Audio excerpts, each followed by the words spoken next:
Hello, welcome back to the channel. In this episode, we talk about witch courts and witch trials. They called them witches, heretics, servants of the devil. From the cobbled villages of England to the new settlements of Massachusetts, witch trials became the darkest expression of fear, disguised as justice. The witch courts were born from panic and codified by faith.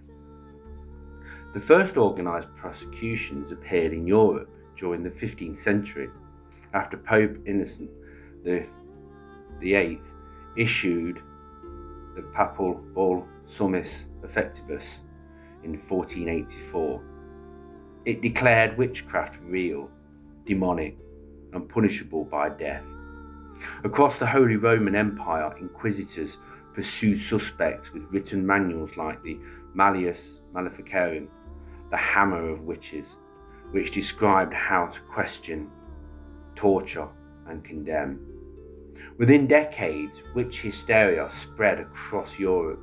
Tens of thousands were executed, burned, strangled, or hanged, most of them women living on the margins of society. In England, the earliest major prosecutions centred in Essex. During the late 1500s, towns such as Chelmsford and Colchester became known for their witch trials. Fear of sorcery mixed with Puritan beliefs and local quarrels. Accusations began with livestock deaths, spoiled milk, or unexplained illness. Confessions were extracted under pressure, often with sleep deprivation or the notorious swimming test, where the accused was thrown into water. Floating meant guilt. The Essex trials produced some of the first recorded hangings for witchcraft in England. Among them was Agnes Waterhouse, executed in 1566. Her confession claimed she sent her familiar spirit, a black cat named Satan, to harm neighbours. Whether true or false, it set the tone for every English witch case that followed. By 1612, hysteria reached the north, the Pendle trials of Lancashire. 10 people were executed that year after one of the most detailed witchcraft hearings in British history. It began with a confrontation between two women from rival families, Alison Device and Anne Whittle, known as Chattocks. Accusations of cursing and maleficium spiralled into a full inquiry.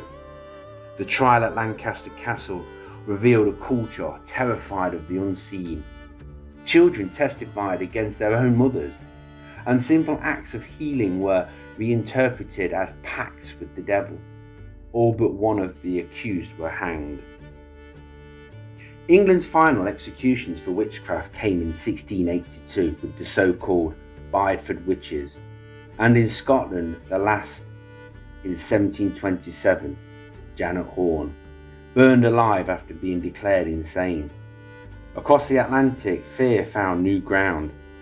The Salem witch trials of 1692 began in the Puritan village of Salem Village, Massachusetts.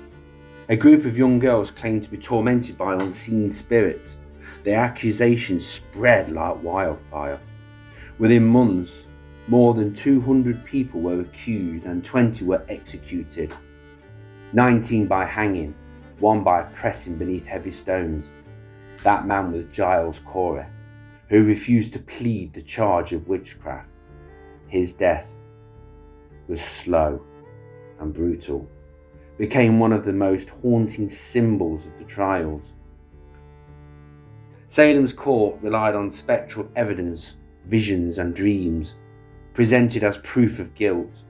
It was later condemned as a miscarriage of justice, even by the Puritan clergy who had first supported it. When Governor Phipps dissolved the court in October 1692, the panic finally ended, but the damage was permanent. Families destroyed, reputations erased, and an enduring stain on early American history. Witchcraft prosecutions also struck other parts of Europe with equal or greater violence. In Germany, the Bamberg and Würzburg trials between 1626 and 1631 claimed more than 1,000 lives. The so-called witch bishop Johann Georg Fuchs von Dornheim built a dedicated torture chamber he called the Dudenhaus, the House of the Witches, complete with instruments for confession by pain. Scotland's courts, heavily influenced by King James VI's obsession with witchcraft, oversaw thousands of cases. The North Berwick trials of the 1590s accused a circle of healers and servants of plotting the king's death through storms at sea. Torture, confessions, and burnings followed, a grim prelude to what would happen later in England and the colonies. Methods of execution varied by region in England and New England. Hanging was the standard penalty. In Scotland and continental Europe, burning at the stake was common, both as punishment and public deterrent. Strangulation sometimes preceded the fire. In other places, the condemned were set alight alive. Others died under interrogation, their names entered into court ledgers as proof that justice had been served. By the early 18th century, reason began to challenge superstition. Scientific thought, legal reform, and skepticism towards spectral evidence gradually ended the witch court. Britain repealed its Witchcraft Act in 1736. Across Europe, remaining trials faded into history. Yet the echoes never left.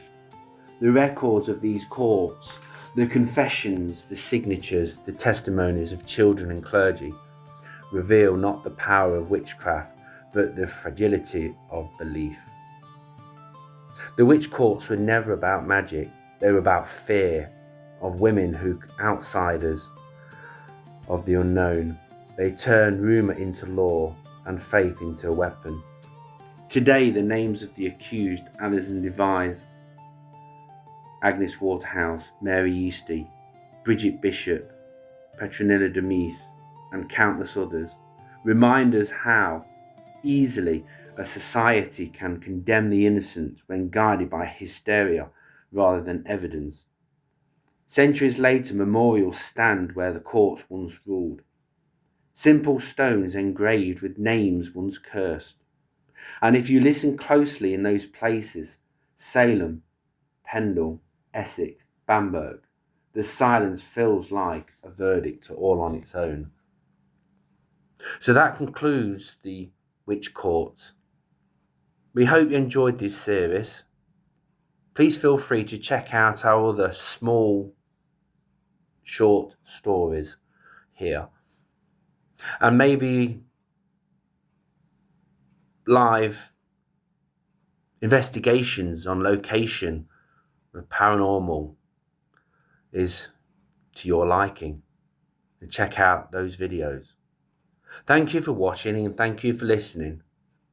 Please feel free to like, share and subscribe. Until the next story, goodbye.